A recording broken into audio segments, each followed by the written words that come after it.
Y para los que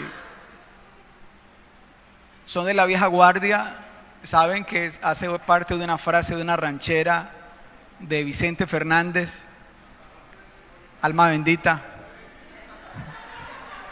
donde lo que yo más o menos entiendo que dice la letra es que ese hombre reconoce que hizo mal en dejar a su esposa o a su mujer y ahora quiere volver.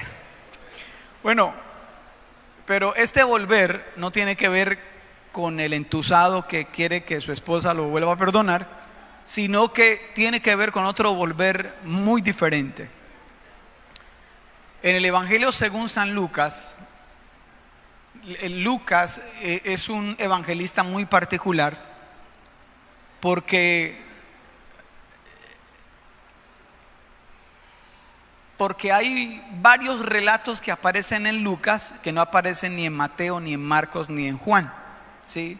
Más o menos unos 18 relatos que no aparecen en los otros evangelios. Y dice la palabra del Señor de la siguiente manera, capítulo 17, el verso 11. Yendo Jesús a Jerusalén, pasaba ¿entre qué? Samaria y Galilea. Permítame, por favor, antes de seguir leyendo, quita el versículo si quieres, Emanuel. Algo que usted debe tener muy claro es que entre judíos y samaritanos había una enemistad de hacía muchísimos años, y los judíos no querían nada a los samaritanos como que tampoco querían para nada a los judíos. Eran como racistas, ¿cierto?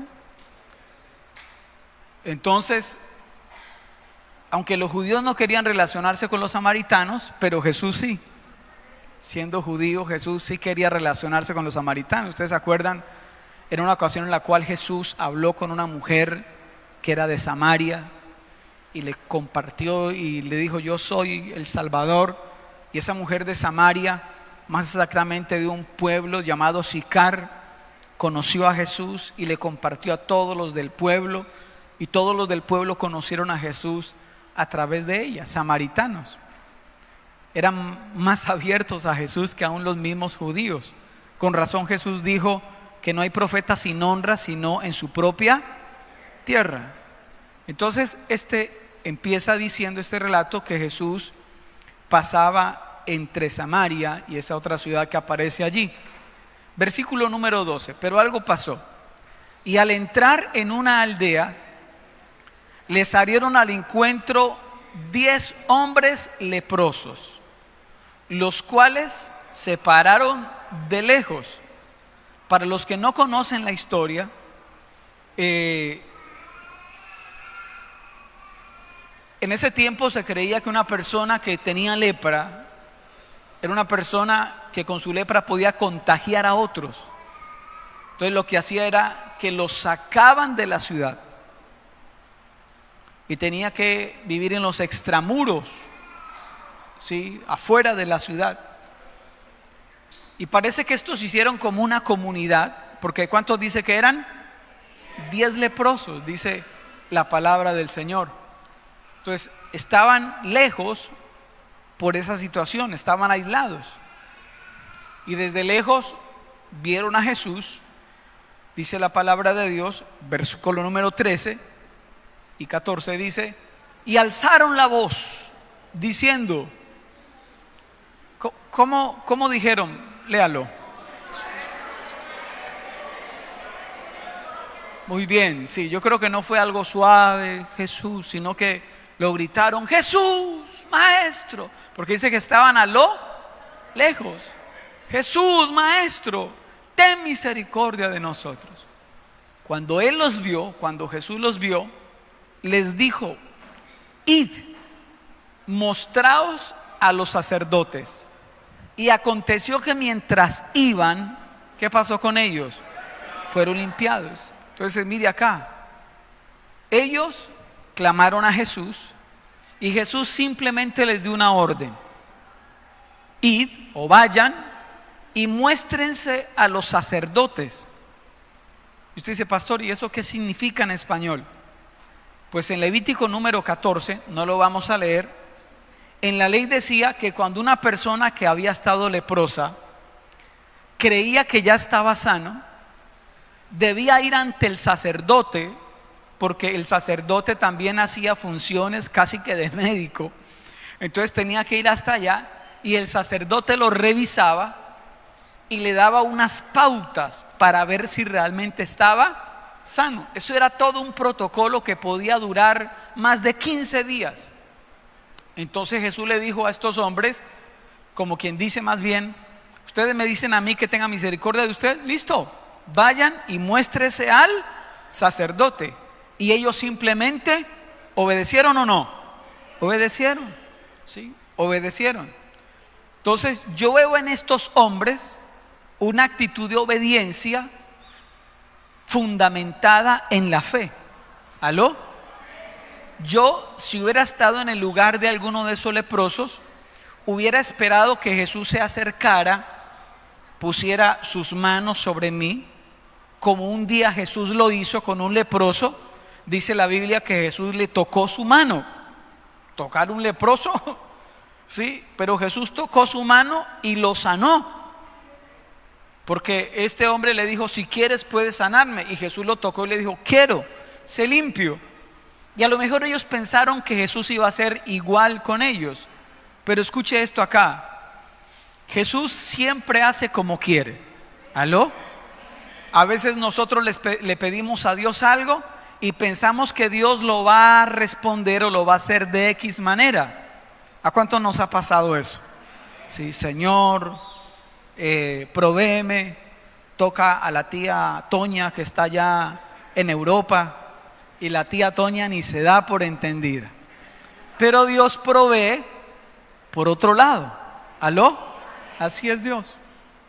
Entonces, estos hombres obedecieron, porque cuando Jesús les dijo, vayan y muéstrese al sacerdote, los 10 fueron, dice la palabra de Dios. Ahora, el sacerdote no tenía poder para sanar, pero tenía la autoridad o la potestad para declararlos limpios, para evidenciar que ya estaban bien. Pero algo pasó. Versículo número 15 y 16 dice, entonces uno de ellos, viendo que había sido sanado, ¿qué dice? Volvió. ¿Otra vez? ¿Qué hizo? Más fuerte, ¿qué hizo? ¿Cuál es el título de la palabra?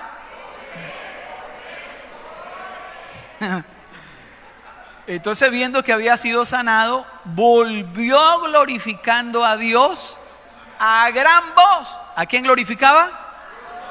16. Y se postró rostro en tierra a sus pies, dándole ¿qué? Gracias. Y este tenía una particularidad. ¿Cuál era? Es que era samaritano. O sea, de 10 que fueron limpiados en el camino mientras iban, solo uno volvió. ¿Sí? Y Lucas, el evangelista, señala que el que volvió era samaritano. O sea, como que da a entender que los otros 9 eran judíos, pero este era samaritano. Puede ser, no sé, que como los otros 9 eran judíos, pues se dirigían a Jerusalén o a una de las ciudades de Judea, pero este, como era samaritano, se dirigió a una de sus ciudades a mostrarse a su sacerdote. Puede ser, no iban juntos, pero sí dice que solo uno volvió a Jesús y que este era samaritano. Los judíos, sus hermanos de raza, por así decirlo, esos 9 no volvieron para agradecer a Jesús. Y debemos tener cuidado con algo, porque a veces la familiaridad genera menosprecio. Dígale eso a alguien, dígale, pilas. La familiaridad puede generar menosprecio. O sea, podemos tener una tendencia de gratitud más fácil con los extraños que con nuestra misma familia. ¿Aló? Sí, puede pasar eso. Sí. Entonces, Algo a mí me llama la atención del evangelista Lucas. Si usted estuvo el domingo aquí en el culto que hablamos de una mujer que se metió en una casa sin que la invitaran y que adoró a Jesús a su manera. Entonces yo veo en Lucas que Lucas se especializaba en hablar de gente que era marginada, como que era de la sociedad, como que. Entonces Lucas se enfoca en lo que Jesús hizo con esas personas que eran marginadas, como que nadie quería ver nada con ellos, pero Jesús los llama. ¿Cuántos dan un aplauso al Señor Jesús por eso? Solo uno volvió.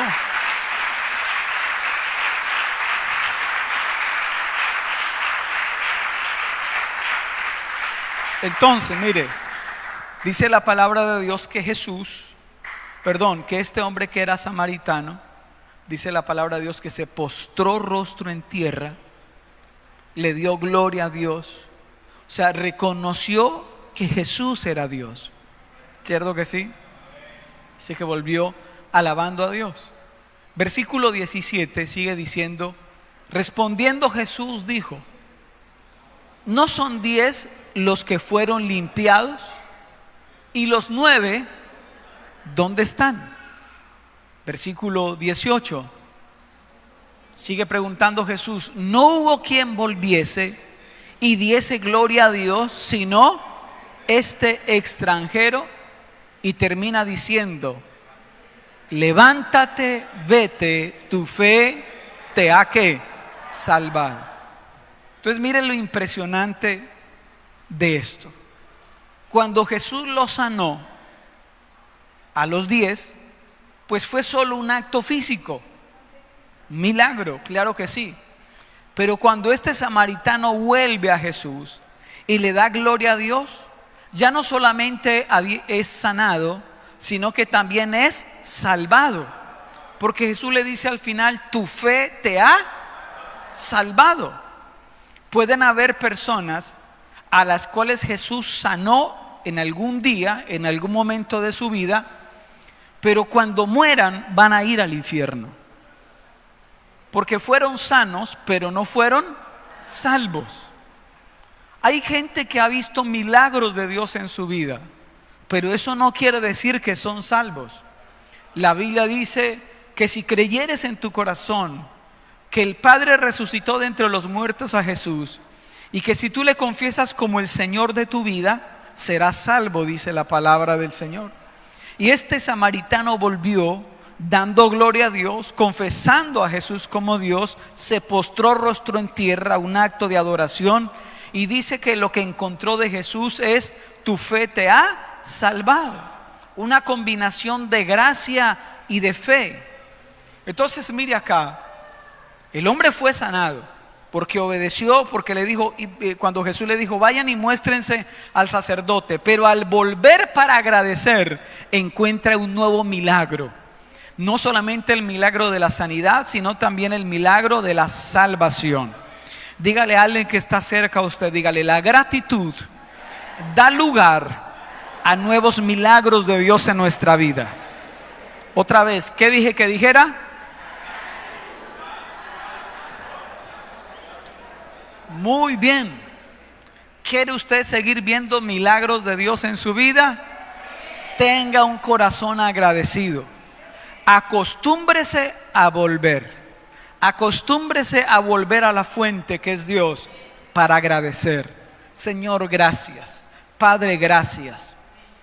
Uno de los males que existen en este tiempo, y que Pablo lo profetizó, porque Pablo habló y le escribió una carta a Timoteo, un joven pastor, y en la segunda carta que le escribe dice: debes saber esto, que en los últimos días vendrán tiempos peligrosos. Y una de las razones que da Pablo para decir que eran tiempos peligrosos, dice: porque se levantarán hombres ingratos. Y eso no significa que solamente son los hombres género masculino, sino también pues mujeres, hombres y mujeres, todos los seres humanos. Entonces la ingratitud va a ser una de las señales de los últimos tiempos. ¿Aló? Hoy en día lo estamos viendo. Y nosotros los padres de familia le hacemos un gran mal a nuestros hijos cuando no les enseñamos a ser ¿qué?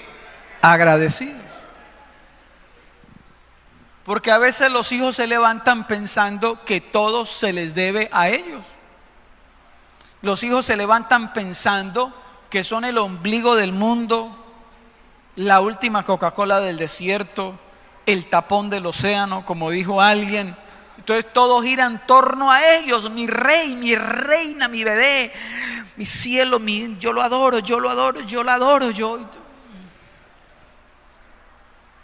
Y tenemos que enseñarle a nuestros hijos a ser agradecidos. Mire, si tradujéramos este caso puntual en términos generales y porcentuales, se podría decir que solo el 10% de la humanidad tiene un corazón realmente agradecido con Dios y que Dios está preguntando dónde está el otro 90%. ¿Aló? Y solo ese 10% heredarán las verdaderas riquezas de Cristo. Entonces, en Romanos capítulo 1, verso 20, el apóstol Pablo atestigua de la dureza del corazón de donde viene. Y Pablo dice, Romanos capítulo 1, verso 20, porque las cosas invisibles de Dios, ¿Dios tiene cosas invisibles? Sí, Él es invisible, por ejemplo. ¿Como cuáles cosas invisibles? Dice, su eterno poder y deidad o divinidad se hacen claramente visibles. ¿Desde cuándo? Desde la creación del mundo, siendo entendidas por medio de las cosas hechas, de modo que no tienen ¿qué? Excusa. Verso 21 dice, pues habiendo conocido a Dios, no le glorificaron como a Dios, ni le dieron, sino que se envanecieron en sus razonamientos y su necio corazón fue entenebrecido. O sea, el origen de la dureza del corazón en una persona radica en inicialmente no tener un corazón agradecido. Diga, diga. Entonces Pablo dice que lo invisible de Dios, nosotros lo podemos ver a través de lo visible que Él creó.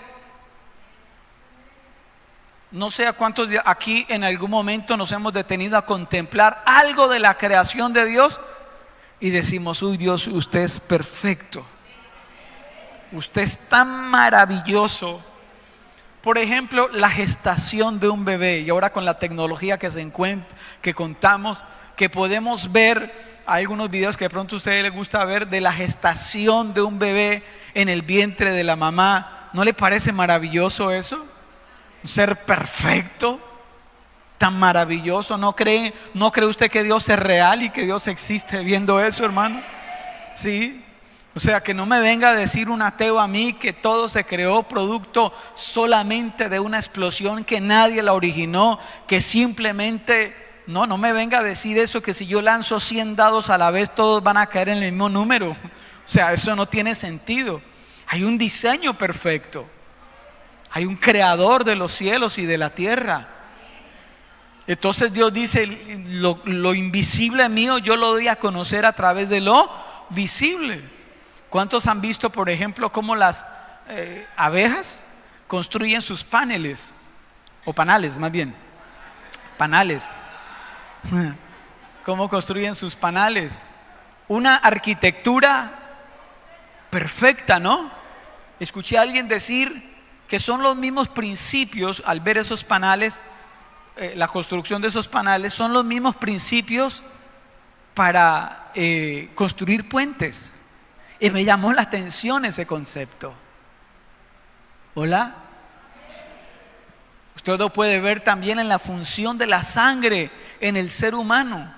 Entonces, podemos ver a Dios en la creación. Pero la Biblia dice que el ser humano fue tan duro de corazón, su corazón se endureció, Porque se le olvidó un pequeño detalle, el dar las gracias. ¿Aló? Y la gratitud no es gratitud hasta que se expresa.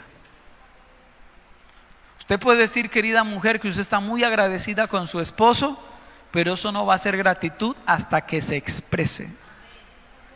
¿Aló? Así que acostúmbrese a expresar gratitud a su esposo. Usted, esposo, acostúmbrese a expresar gratitud a su esposa.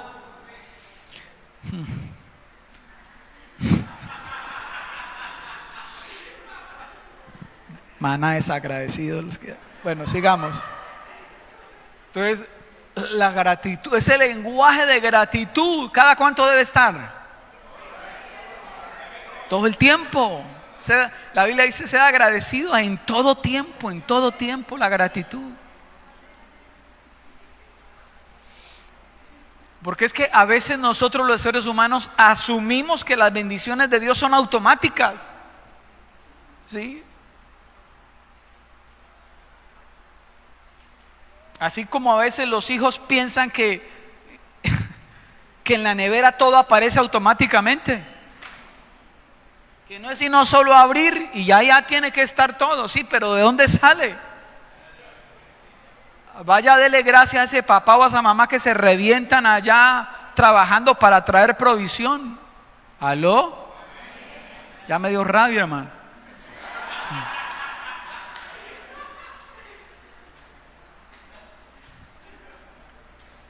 Yo veo en Jesús un corazón agradecido para con el Padre Celestial. Jesús tomó de su tiempo para agradecer al Padre Celestial. Dar gracias era un hábito para Jesús y debe serlo también para nosotros. Jesús agradeció por la comida cuando tenía delante de él más de 5,000 personas y en sus manos tenía 5 panes apenas y 2 peces. Jesús no se puso a murmurar, pues me traen esta cosa para toda esta gente. No, Jesús agradeció. Dijo: Padre, gracias. Posteriormente tenía delante de él 4,000 personas y con lo poco que había de comida volvió a dar ¿qué? Gracias.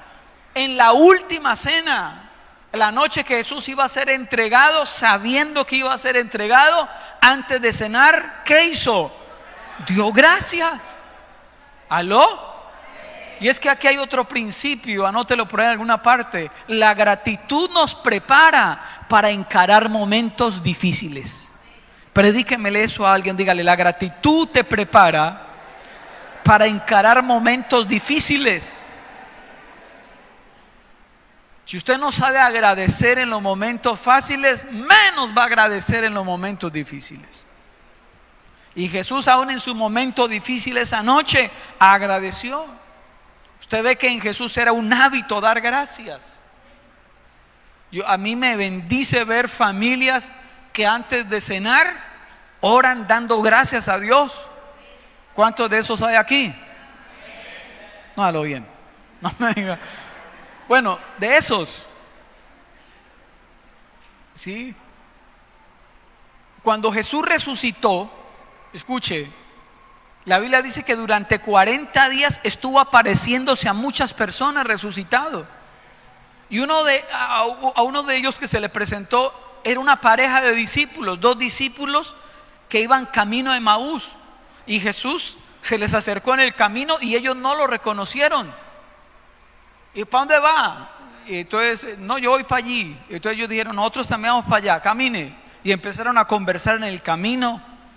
Pero llegó un momento donde ya ellos llegaron donde iban a llegar y le dijeron a Jesús, sin saber que era Jesús: quédese esta noche, está muy tarde, mañana sigue su camino. Y Jesús se quedó. Y cuando estaban en la cena, reconocieron que era Jesús cuando Jesús dio gracias por los alimentos. O sea, identificaron a Jesús porque sabían que dar gracias era un hábito para él. ¿Aló? Dígale a su vecino, dígale: es que la gratitud revela quién es usted.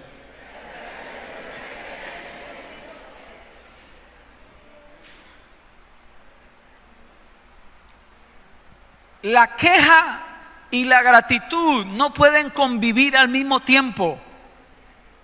Hay gente aquí que tiene un diplomado en queja. A todas horas se quejan. El clima se queja, está lloviendo se quejan, está haciendo sol se quejan. Todos se quejan.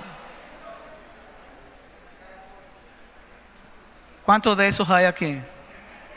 Usted lo escucha diciendo cosas como: ¿por qué a mí no me pasa nada bueno? No sea desagradecido. Y a usted que tiene la costumbre de quejarse, o más bien hay gente que de pronto ni cae en cuenta que tiene ese hábito, alguien se lo tiene que decir con amor. ¿Usted no se ha dado cuenta que siempre que usted abre la boca es para quejarse? Ya, dele un consejo y dígale: enfóquese en la bondad de Dios.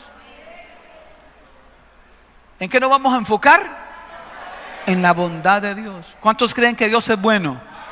En esa bondad nos vamos a enfocar.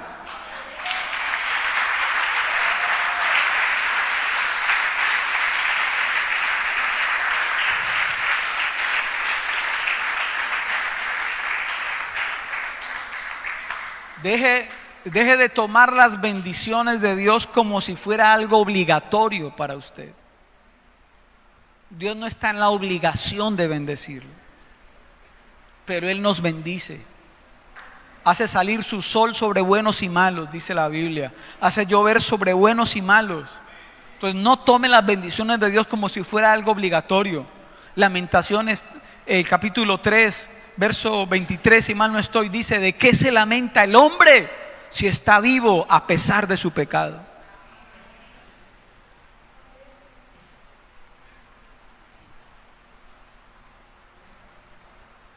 Deje de compararse con otros. Enfóquese en la bondad de Dios. Deje de relacionarse con personas desagradecidas. Dígale a su vecino, dígales que la queja es contagiosa.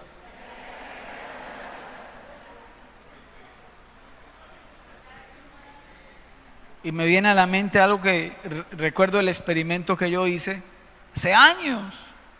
No estaba la variante al Espinal y no estaba esta variante Ibagué, y venía de Ibagué para Flandes en un bus, y el bus entraba al Espinal, se demoraba horas, bueno, horas no, pero sí se demoraba tiempo ahí en el Espinal. Y yo recuerdo que estaba el carro, el bus ahí parqueado, ese sol. Yo venía sin afán. Sí. Un señor estaba vendiendo chuzos a 1,000 pesos en ese tiempo, cuando la carne era barata. Entonces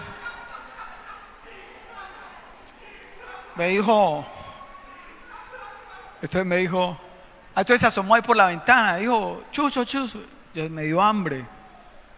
Yo le dije: ¿me da un, a cómo? Me dijo: a 1,000. ¿A cómo? A 1,000. Y entonces, listo, hágame un favor, deme uno. Y le di un billete de 2,000. En ese tiempo, cuando los billetes de 2,000, bueno, entonces le di yo un billete de 2,000. Me dio un chuzo. Me dijo: no tengo de vueltas. Me dijo: no. Entonces me dijo: si quiere, téngame este otro chuzo acá mientras yo voy y cambio el billete. Entonces yo quedé con otro chuzo aquí. Claro. Entonces me comí mi chuzo, el que compré, ¿sí? Y yo esperando que el señor viniera con las devueltas, con los 1,000, y yo con el otro chuzo acá. Y yo ya cansado con el chuzo. Y cuando arrancó el bus, yo, Echeverry, me tocó tragarme otro chuzo también. A lo que voy es a esto. Mire, yo no sé por qué conté eso. Pero a lo que voy es que se estaba demorando el bus.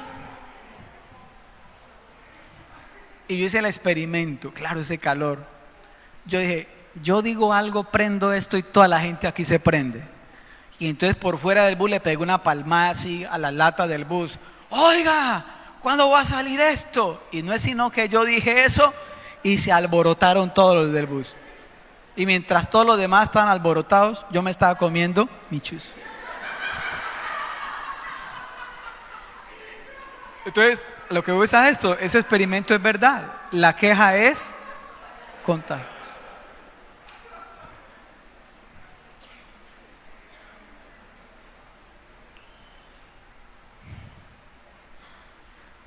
Quizá usted se encuentra en una situación difícil en este tiempo, pero yo lo animo a que usted agradezca que el Dios al cual usted adora es más grande que su adversidad. Le da un aplauso al Señor.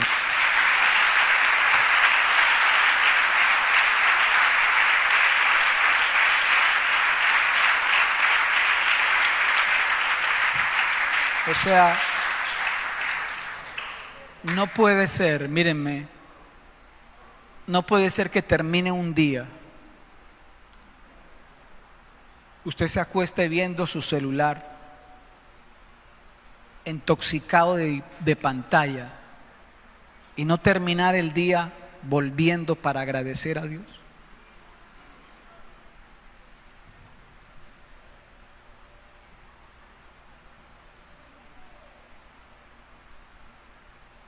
Como discípulos de Cristo debemos tener el hábito de volver para agradecer. ¿Sabe qué es lo maravilloso? Que Jesús recompensa nuestro volvernos para agradecer. La recompensa con nuevas bendiciones. Cosa que, como el salmista,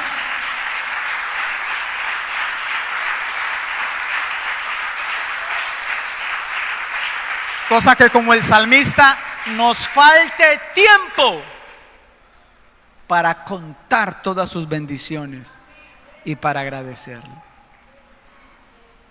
Le servimos a Dios no porque estemos en deuda con Él. Le servimos, dice Hebreos, por gratitud. Cuando la suegra de Pedro fue sana de una enfermedad que le causaba fiebre, ella, después de que fue sana, dijo: yo voy a servirle a Jesús, porque estaba como agradecido. Entonces servimos a Dios, nadie nos obliga, pero le servimos por gratitud a Él.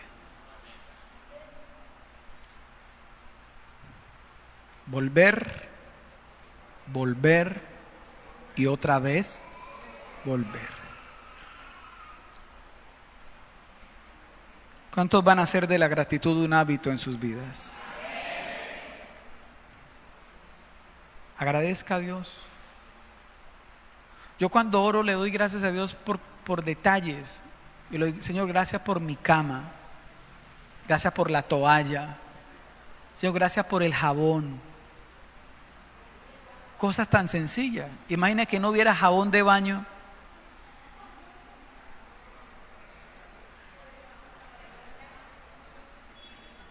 Y usted va y mira al lavadero, ni jabón Rey hay, ni jabón. Sí, pues, Señor, gracias por el jabón. Padre, gracias por los zapatos. Señor, gracias. Yo procuro ser en mis oraciones procuro ser muy específico con cosas por las cuales agradecer a Dios. Para aquellas personas que dicen: yo quisiera orar pero no sé qué orar, enumere las bendiciones de Dios y le aseguro que lo que le va a faltar es tiempo. ¿Cuántos vamos a hacer de la gratitud un hábito?